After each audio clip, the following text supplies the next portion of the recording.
les enfants. Vous pouvez enseigner aux adultes autant que les adultes vous enseignent.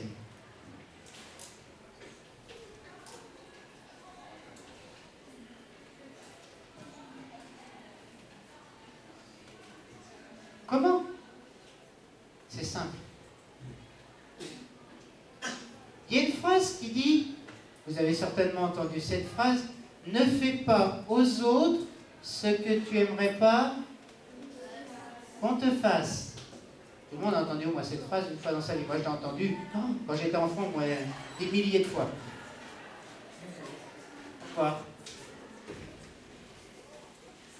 Eh bien, on peut transformer cette phrase. Nous n'avons pas à...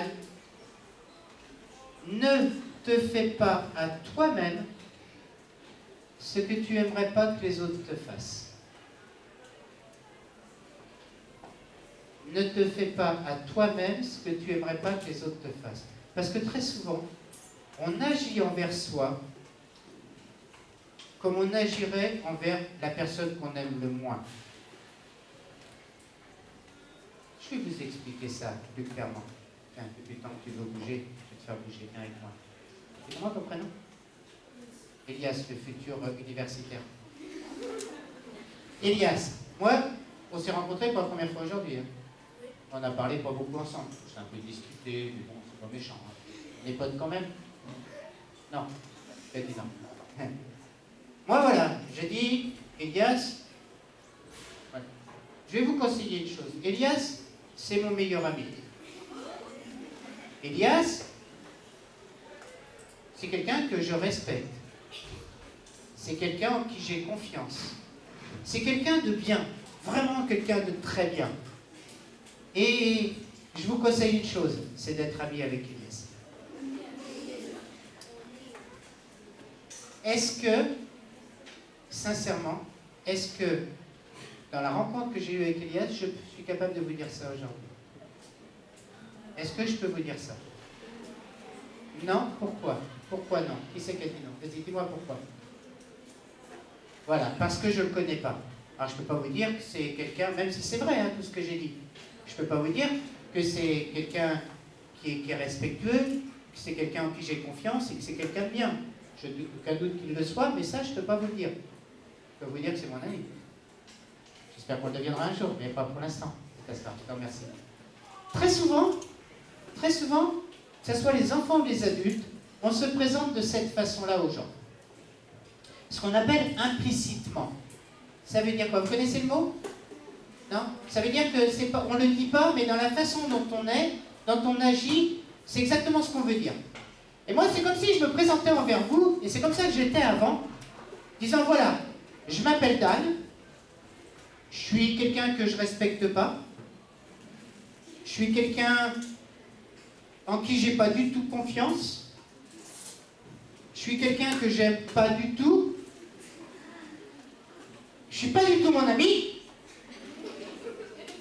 et je vous conseille d'être mon ami. Ça marche comme ça? Ça marche pas, on pourrait pas le faire avec quelqu'un. Je pourrais pas vous présenter quelqu'un en disant lui, c'est quelqu'un que j'aime pas, c'est quelqu'un en qui j'ai pas confiance, c'est quelqu'un que je respecte pas du tout, mais j'aimerais que vous soyez son ami. On le ferait pas pour quelqu'un d'autre. Et vous vous rendez compte qu'on le fait très souvent pour soi. Pourquoi on le fait pour soi? Parce que très souvent on fait des choses, on n'a pas confiance en soi. Mais je parle aussi bien pour les adultes que pour les enfants. Hein. Ça marche pour tout le monde. Hein. On n'a pas confiance en soi. On n'ose pas. Hein? Combien parmi vous ont toujours eu confiance en eux? Il n'y a jamais eu aucun doute. Même pas moi. Il y a un moment où j'étais, oh là là, mais je suis pas sûr. Alors on n'ose pas, je vais pas lui parler parce que s'il pense ça, on n'a pas confiance. Ou je vais pas aller à cet examen où j'ai peur. Ou je vais pas montrer ce que je sais faire parce que j'ai peur et puis on n'a pas confiance en soi. Donc on n'a pas confiance. Donc on n'est pas son ami. On ne se respecte pas toujours. Pourquoi on ne se respecte pas toujours? Parce que des fois, on se dit des choses à soi qu'on n'aimerait pas que les autres nous disent. Par exemple, donner un coup de coude à l'autre.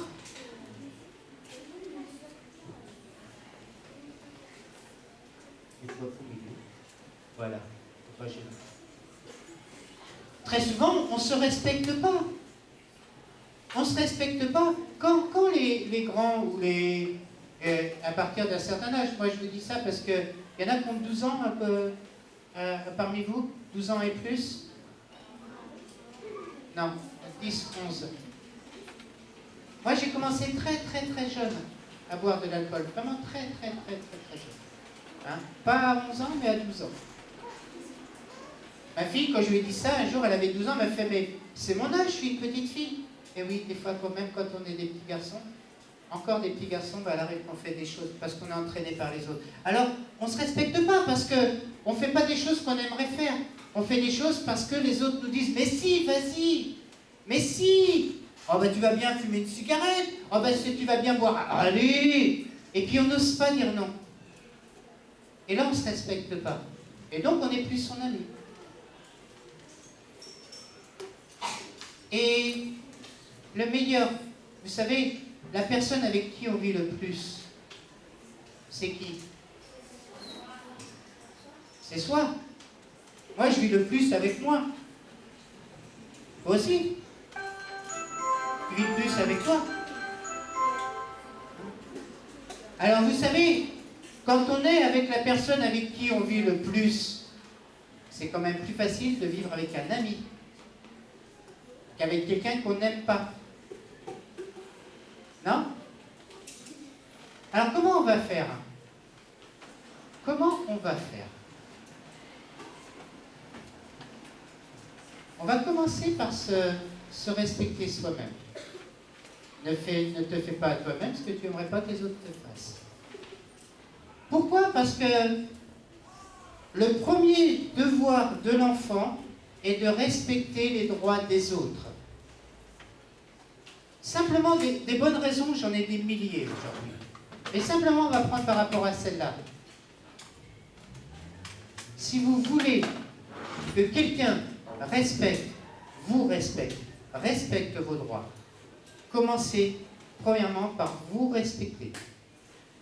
Et ça sera beaucoup plus facile, une fois que vous vous respectez vous-même, de respecter les autres. Parce qu'il suffit de reproduire aux autres ce qu'on se fait à soi.